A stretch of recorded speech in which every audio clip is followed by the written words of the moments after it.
The Lotus Eater by W. Somerset Maugham. Most people, the vast majority in fact, lead the lives that circumstances have thrust upon them. And though some repine, looking upon themselves as round pegs in square holes, and think that if things had been different, they might have made a much better showing, the greater part accept their lot, if not with serenity, at all events with resignation. They are like train cars traveling forever on the selfsame rails. They go backwards and forwards inevitably, till they can go no longer and then are sold as scrap iron. It is not often that you find a man who has boldly taken the course of his life into his own hands. When you do, it is worthwhile having a good look at him. That was why I was curious to meet Thomas Wilson. It was an interesting and a bold thing he had done. Of course, the end was not yet, and until the experiment was concluded, it was impossible to call it successful. But from what I had heard, it seemed he must be an odd sort of fellow, and I thought I should like to know him. I had been told he was reserved, but I had a notion that with patience and tact, I could persuade him to confide in me. I wanted to hear the facts from his own lips. People exaggerate, they love to romanticize, and I was quite prepared to discover that his story was not nearly so singular as I had been led to believe. And this impression was confirmed when at last I made his acquaintance. It was on the piazza in Capri, where I was spending the month of August at a friend's villa, and a little before sunset, when most of the inhabitants, native and foreign, gathered together to chat with their friends in the cool of the evening. There is a terrace that overlooks the Bay of Naples, and when the sun sinks slowly into the sea, the island of Ischia is silhouetted against a blaze of splendor. It is one of the most lovely sights in the world. I was standing there with my friend and host watching it, when suddenly he said, "Look, there's Wilson." "Where?" "The man sitting on the parapet, with his back to us. He's got a blue shirt on." I saw an undistinguished back and a small head of grey hair, short and rather thin. "I wish he'd turn round," I said. "He will presently. Ask him to come and have a drink with us at Norgano's." "All right." The instant of overwhelming beauty had passed, and the sun, like the top of an orange, was dipping into a wine-red sea. We turned round and, leaning our backs against the parapet, looked at the people who were sauntering to and fro. They were all talking their heads off, and the cheerful noise was exhilarating. Then the church bell, rather cracked but with a fine resonant note, began to ring. The piazza at Capri, with its clock lower over the footpath that leads up from the harbour, with the church up a flight of steps, is a perfect setting for an opera by Donizetti, and you felt that the voluble crowd might, at any moment, break out into a rattling chorus. It was charming and unreal. I was so intent on the scene that I had not noticed Wilson get off the parapet and come towards us. As he passed us, my friend stopped him. "Hello, Wilson. I haven't seen you bathing the last few days. I've been bathing on the other side for a change." My friend then introduced me. Wilson shook hands with me politely, but with indifference. A great many strangers come to Capri for a few days, or a few weeks, and I had no doubt he was constantly meeting people who came and went, and then my friend asked him to come along and have a drink with us. "I was just going back to supper," he said. "Can't it wail?" I asked. "I suppose it can," he smiled. Though his teeth were not very good, his smile was attractive. It was gentle and kindly. He was dressed in a blue cotton shirt and a pair of grey trousers, much creased and none too clean, of a thin canvas, and on his feet he wore a pair of very old espadrilles. The get-up was picturesque and very suitable to the place and the weather, but it did not at all go with his face. It was a lined, long face, deeply sunburned, thin-lipped, with small grey eyes rather close together, and light, neat features. The grey hair was carefully brushed. It was not a plain face, indeed, in his youth. Wilson might have been good-looking, but a prim one.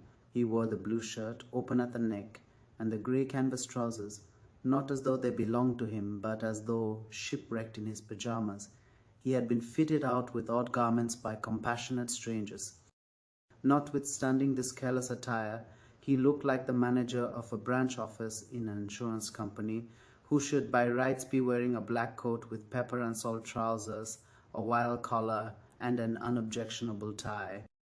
I could very well see myself going to him to claim the insurance money when I had lost a watch, and being rather disconcerted while I answered the questions he put to me by his obvious impression, for all his politeness, that people who made such claims were either fools or knaves. Moving off, we strolled across the piazza and down the street till we came to Oregano's. We sat in the garden. Around us, people were talking in Russian, German, Italian, and English. We ordered drinks. Donna Lucia, the host's wife, waddled up and in her low, sweet voice passed the time of day with us. Though middle-aged now and portly, she had still traces of the wonderful beauty that 30 years before had driven artists to paint so many bad portraits other. Her eyes, large and liquid, were the eyes of Hera, and her smile was affectionate and gracious. We three gossiped for a while, for there is always a scandal of one sort or another in Capri to make a topic of conversation. But nothing was said of particular interest, and in a little while Wilson got up and left us. Soon afterwards we strolled up to my friend's villa to dine. On the way he asked me what I had thought of Wilson. Nothing, I said. I don't believe there's a word of truth in your story. Why not? He isn't the sort of man to do that sort of thing. How does anyone know what anyone is capable of? I should put him down as an absolutely normal man of business who's retired on a comfortable income from ill-edged securities. I think your story is just the ordinary capricious little... Have it your own way, said my friend. We were in the habit of bathing at a beach called the Baths of Tiberias. We took a fly down the road to a certain point, and then wandered through lemon groves and vineyards, noisy with cicadas and heavy with the hot smell of the sun, till we came to the lop of the cliff, down which a steep, winding path led to the sea. A day or two later, just before we got down, my friend said, we scrunched over the beach, the only drawback to the bathing place being that it was shingle and not sand, and as we came along, Wilson saw us and waved. He was standing up, a pipe in his mouth, and he wore nothing but a pair of trunks. His body was dark brown, thin but not emaciated, and, considering his wrinkled face and grey hair, youthful. Hot from our walk, we undressed quickly and plunged at once into the water. 6 feet from the shore, it was 30 feet deep, but so clear that you could see the bottom. It was warm, yet invigorating. When I got out, Wilson was lying on his belly with a towel under him, reading a book. I lit a cigarette and went and sat down beside him. Had a nice swim? He asked. He put his pipe inside his book to mark the place and, closing it, put it down on the pebbles beside him. He was evidently willing to talk. Lovely, I said. It's the best bathing in the world. Of course people think those were the baths of Tiberias. He waved his hand towards a shapeless mass of masonry that stood half in the water and half out. But that's all rot. It was just one of his villas, I did. But it is just as well to let people tell you things when they want to. It disposes them kindly towards you if you suffer them to impart information. Wilson gave a chuckle. Funny old fellow Tiberius. Pity they're saying now there's not a word of truth in all those stories about him. He began to tell me all about Tiberius. Well, I had read my Suetonius too, and I had read histories of the early Roman Empire, so there was nothing very new to me in what he said. But I observed that he was not ill-read. I remarked on it. Oh, well, when I settled down here, I was naturally interested, and I have plenty of time for reading. When you live in a place like this, with all its associations, it seems to make history so actual. You might almost be living in historical times yourself. I should remark here that this was in 1913. The world was an easy, comfortable place, and no one could have imagined that anything might happen seriously to disturb the serenity of existence. How long have you been here? I asked. 15 years.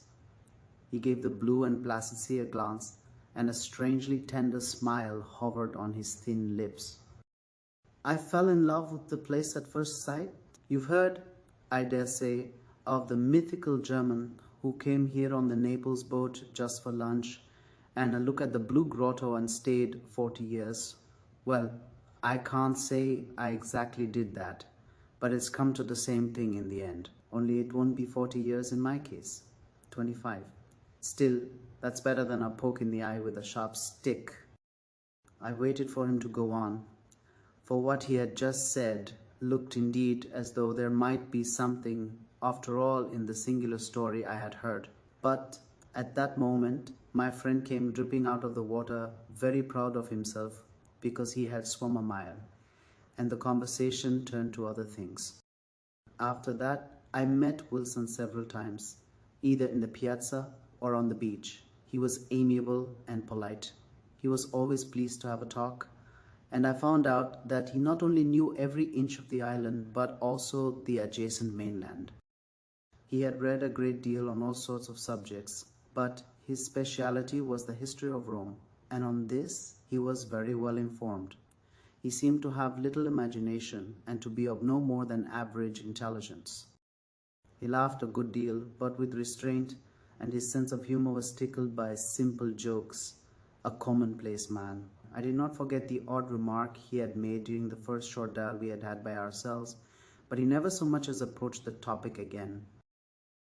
One day on our return from the beach, dismissing the cab at the piazza, my friend and I told the driver to be ready to take us up to Anacapri at 5.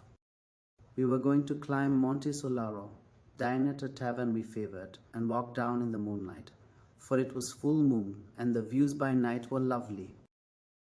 Wilson was standing by while we gave the cabman instructions, for we had given him a lift to save him the hot, dusty walk. And more from politeness than for any other reason, I asked him if he would care to join us. "It's my party," I said.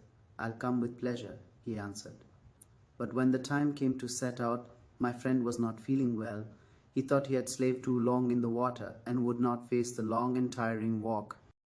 So I went alone with Wilson. We climbed the mountain, admired the spacious view, and got back to the inn as night was falling, hot, hungry, and thirsty. We had ordered our dinner beforehand. The food was good, for Antonio was an excellent cook, and the wine came from his own vineyard. It was so light that you felt you could drink it like water, and we finished the first bottle with our macaroni. By the time we had finished the second, we felt that there was nothing much wrong with life. We sat in a little garden under a great vine laden with grapes. The air was exquisitely soft. The night was still, and we were alone. The maid brought us bel paese, cheese, and a plate of figs. I ordered coffee in Strega, which is the best liqueur they make in Italy. Wilson would not have a cigar, but lit his pipe. "We've got plenty of time before we need start," he said. "The moon won't be over the hill for another hour." "Or no moon," I said briskly. "Of course we've got plenty of time. That's one of the delights of Capri, that never any hurry, leisure," he said. "If people only knew, it's the most priceless thing a man can have, and they're such fools they don't even know it's something to aim at. Work, they work for work's sake. They haven't got the brains to realize that the only object of work is to obtain leisure. Wine has the effect on some people of making them indulge in general reflections." These remarks were true, but no one could have claimed that they were original. I did not say anything, but struck a match to light my cigar. "Full moon the first time I came to Capri," he went on reflectively. "It might be the same moon as tonight." "It was, I smiled, grinned. The only light in the garden was what came from an oil lamp that hung over our heads. It had been to eat by, but it was good now for confidences. "I didn't mean that. I mean, it might be yesterday. 15 years it is, and when I look back it seems like a month. I'd never been to Italy before. I came for my summer holiday. I went to Naples by boat from Marseille, and I had a look round Pompeii, and Paestum, and one or two places like that. Then I came here for a week. I liked the look of the place right away. From the sea, as I watched it come closer and closer. And then when we got into the little boats from the steamer and landed at the quay, with all that crowd of jabbering people who wanted to take your luggage, and the hotel touts and the tumble-down houses on the marina, and the walk up to the hotel and dining on the terrace, well, it just got me. That's the truth. I didn't know if I was standing on my head or my heels. I'd never drunk Capri wine before, but I'd heard of it. I think I must have got a bit tight. I sat on that terrace after they'd all gone to bed and watched the moon over the sea. and there was Vesuvius with a great red plume of smoke rising up from it. Of course, I know now that wine I drank was ink, Capri, wine my eye, but I thought it all right then. But it wasn't the wine that made me drunk, it was the shape of the island and those jabbering people, the moon and the sea and the oleander in the hotel garden. I'd never seen an oleander before. It was a long speech and it had made him thirsty. He took up his glass, but it was empty. I asked him if he would have another striga. It's sickly stuff. Let's have a bottle of wine.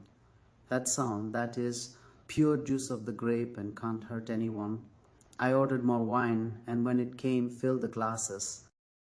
Took a long drink, and after a sigh of pleasure went on. Next day I found my way to the bathing place we go to. Not bad bathing, I thought. Then I wandered about the island. As luck would have it, there was a festa up at the Punta di Timperio, and I ran straight into the middle of it. An image of the Virgin and priests, acolytes swinging censers, and a whole crowd of jolly, laughing, excited people, a lot of them all dressed up. I ran across an Englishman there and asked him what it was all about. "Oh, it's the Feast of the Assumption," he said. "At least that's what the Catholic Church says it is, but that's just their hanky-panky. It's the festival of Venus. Pagan, you know. Aphrodite rising from the sea and all that." It gave me quite a funny feeling to hear him. It seemed to take one a long way back, if you know what I mean. After that, I went down one night to have a look at the Faraglioni by moonlight. If the fates had wanted me to go on being a bank manager, they ought to have let me take that walk. "You were a bank manager, were you?" I asked. I had been wrong about him, but not far wrong, yes.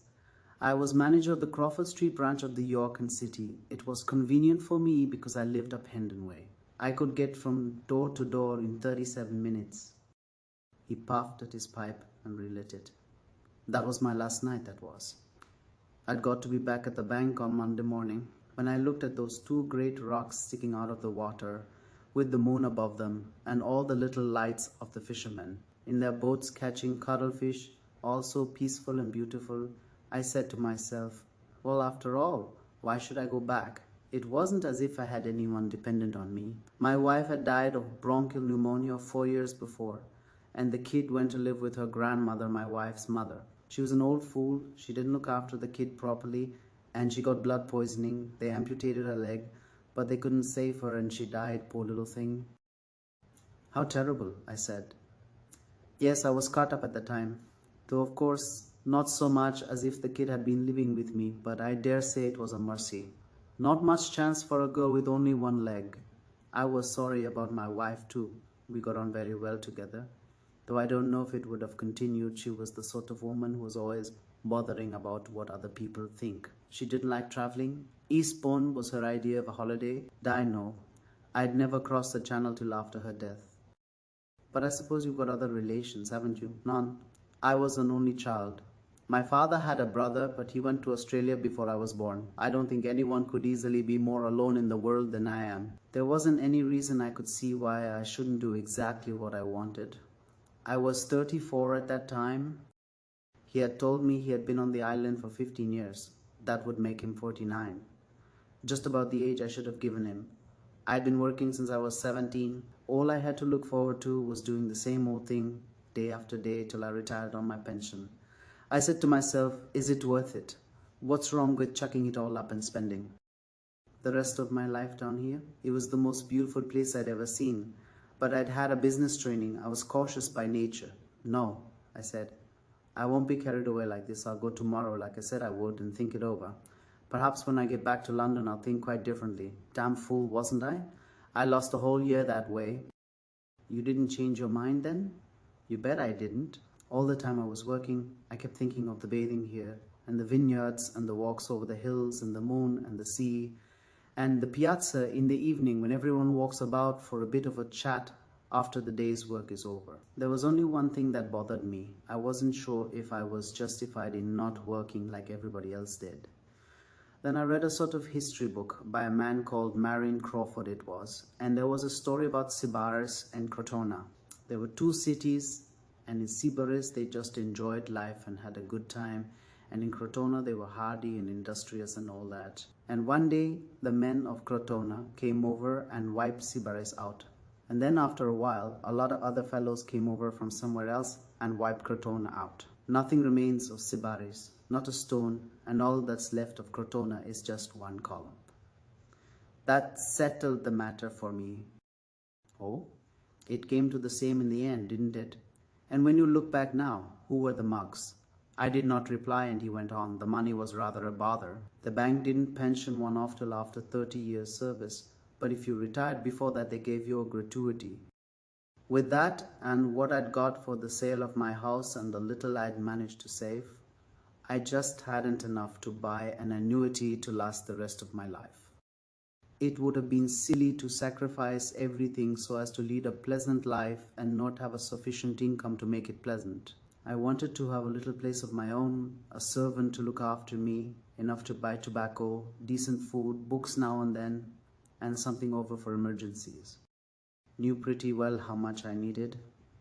I found I had just enough to buy an annuity for 25 years. You were 35 at the time? Yes, it would carry me on till I was 60. After all, no one can be certain of living longer than that. A lot of men die in their 50s, and by the time a man's 60, he's had the best of life. On the other hand, no one can be sure of dying at 60, I said. Well, I don't know. It depends on himself, doesn't it? In your place, I should have stayed on at the bank till I was entitled to my pension. I should have been 47 then. I shouldn't have been too old to enjoy my life here. I'm older than that now, and I enjoy it as much as I ever did, but I should have been too old to experience the particular pleasure of a young man. You know, you can have just as good a time at 50 as you can at 30, but it's not the same sort of good time. I wanted to live the perfect life while I still had the energy and the spirit to make the most of it. 25 years seemed a long time to me, and 25 years of happiness seemed worth paying something pretty substantial for. I'd made up my mind to wait a year, and I waited a year. Then I sent in my resignation, and as soon as they paid me my gratuity, I bought the annuity and came on here. An annuity for 25 years? That's right. Have you never regretted? Never. I've had my money's worth already, and I've got 10 years more. Don't you think after 25 years of perfect happiness one ought to be satisfied to call it a day? Perhaps he did not say in so many words what he would do then, but his intention was clear. It was pretty much the story my friend had told me, but it sounded different when I heard it from his own lips. I stole a glance at him. There was nothing about him that was not ordinary. No one looking at that neat, prim face could have thought him capable of an unconventional action. I did not blame him. It was his own life that he had arranged in this strange manner, and I did not see why he should not do what he liked with it. Still, I could not prevent the little shiver that ran down my spine. Getting chilly? He smiled. We might as well start walking down. The moon will be up by now. Before we parted, Wilson asked me if I would like to go and see his house one day, and 2 or 3 days later, finding out where he lived, I strolled up to see him. It was a peasantess cottage well away from the town, in a vineyard with a view of the sea. By the side of the door grew a great oleander in full flower. There were only 2 small rooms, a tiny kitchen and a lean-to in which firewood could be kept. The bedroom was furnished like a monk's cell, but the sitting room, smelling agreeably of tobacco, was comfortable enough, with 2 large armchairs that he had brought from England, a large roll-top desk, a collage piano, and crowded bookshelves. On the walls were framed engravings of pictures by G.F. Walls and Lord Leylon. Wilson told me that the house belonged to the owner of the vineyard, who lived in another collage higher up the hill, and his wife came in every day to do the rooms and the cooking. He had found the place on his first visit to Capri, and taking it on his return for good, had been there ever since. Seeing the piano and music open on it, I asked him if he would play. I'm no good, you know, but I've always been fond of music, and I get a lot of fun out of strumming. He sat down at the piano and played one of the movements from a Beethoven sonata. He did not play very well. I looked at his music, Schumann and Schubert, Beethoven, Bach and Chopin.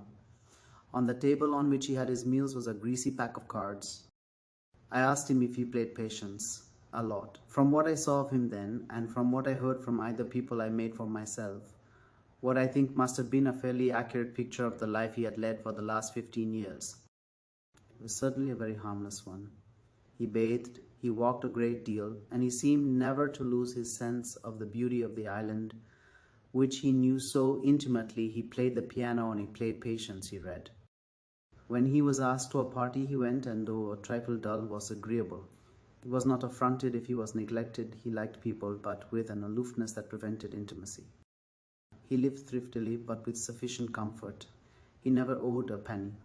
I imagine he had never been a man whom sex had greatly troubled, and if in his younger days he had had now and then a passing affair with a visitor to the island whose head was turned by the atmosphere, his emotion, while it lasted, remained, I am pretty sure, well under his control. I think he was determined that nothing should interfere with his independence of spirit. His only passion was for the beauty of nature, and he sought felicity in the simple and natural things that life offers to everyone. You may say that it was a grossly selfish existence. It was. He was of no use to anybody, but on the other hand, he did nobody any harm. His only object was his own happiness, and it looked as though he had attained it. Very few people know where to look for happiness, fewer still find it. I don't know whether he was a fool or a wise man. He was certainly a man who knew his own mind. The odd thing about him to me was that he was so immensely commonplace. I should never have given him a second thought but for what I knew, that on a certain day, 10 years from then, unless a chance illness cut the thread before, he must deliberately take leave of the world he loved so well. I wondered whether it was the thought of this, never quite absent from his mind, that gave him the peculiar zest with which he enjoyed every moment of the day. I should do him an injustice if I omitted to slate that he was not at all in the habit of talking about himself. I think the friend I was staying with was the only person in whom he had confided. I believe he only told me the story because he suspected I already knew it, and on the evening on which he told it me, he had drunk a good deal of wine. My visit drew to a close and I left the island. The year after, war broke out. A number of things happened to me, so that the course of my life was greatly altered, and it was 13 years before I went to Capri again. My friend had been back some time, but he was no longer so well off, and had moved into a house that had no room for me, so I was putting up at the hotel. He came to meet me at the boat, and we dined together. During dinner, I asked him where exactly his house was. "You know it," he answered. "It's the little place Wilson had. I built on a room and made it quite nice." With so many other things to occupy my mind, I had not given Wilson a thought for years, but now, with a little shock, I remembered. The 10 years he had before him when I made his acquaintance must have elapsed long ago. Did he commit suicide? As he said he would. It's rather a grim story. Wilson's plan was all right. There was only one flaw in it, and this I suppose he could not have foreseen. It had never occurred to him that after 25 years of complete happiness in this quiet backwater, with nothing in the world to disturb his serenity, his character would gradually lose its strength. The will needs obstacles in order to exercise its power. When it is never thwarted, when no effort is needed to achieve one's desires, because one has placed one's desires only in the things that can be obtained by stretching out one's hand, the will grows impotent. If you walk on a level all the time, the muscles you need to climb a mountain will atrophy. These observations are trite, but there they are. When Wilson's annuity expired, he had no longer the resolution to make the end, which was the price he had agreed to pay for that long period of happy tranquility. I do not think, as far as I could gather, both from what my friend told me and afterwards from others, that he wanted courage. It was just that he couldn't make up his mind. He put it off from day to day. He had lived on the island for so long and had always settled his accounts so punctually that it was easy for him to get credit. Never having borrowed money before, he found a number of people who were willing to lend him small sums when now he asked for them. He had paid his rent regularly for so many years that his landlord, whose wife Assunta still acted as his servant, was content to let things slide for several months. Everyone believed him when he said that a relative had died and that he was temporarily embarrassed because, owing to legal formalities, he could not for some time get the money that was due to him. He managed to hang on after this fashion for something over a year. Then he could get no more credit from the local tradesmen, and there was no one to lend him any more money. His landlord gave him notice to leave the house unless he paid up the arrears of rent before a certain date. The day before this, he went into his tiny bedroom, closed the door and the window, drew the curtain, and lit a brazier of charcoal. Next morning, when Assunta came to make his breakfast, she found him insensible but still alive. The room was draughty, and though he had done this and that to keep out the fresh air, he had not done it very thoroughly. It almost looked as though, at the last moment, and desperate though his situation was, he had suffered from a certain infirmity of purpose. Wilson was taken to the hospital, and though very ill for some time, he at last recovered. But as a result either of the charcoal poisoning or of the shock, he was no longer in complete possession of his faculties. He was not insane, at all events not insane enough to be put in an asylum, but he was quite obviously no longer in his right mind. "I went to see him," said my friend. "I tried to get him to talk, but he kept looking at me in a funny sort of way, as though he couldn't quite make out where he'd seen me before. He looked rather awful lying there in bed, with the week's growth of great beard on his chin. But except for that funny look in his eyes, he seemed quite normal." What funny look in his eyes? I don't know exactly how to describe it. Puzzled. It's an absurd comparison, but suppose you threw a stone up into the air and it didn't come down but just stayed there. It would be rather bewildering. I smiled. Well, that's the sort of look he had. It was difficult to know what to do with him. He had no money and no means of gelling any. His effects were sold, but for too little to pay what he owed. He was English, and the Italian authorities did not wish to make themselves responsible for him. The British consul in Naples had no funds to deal with the case.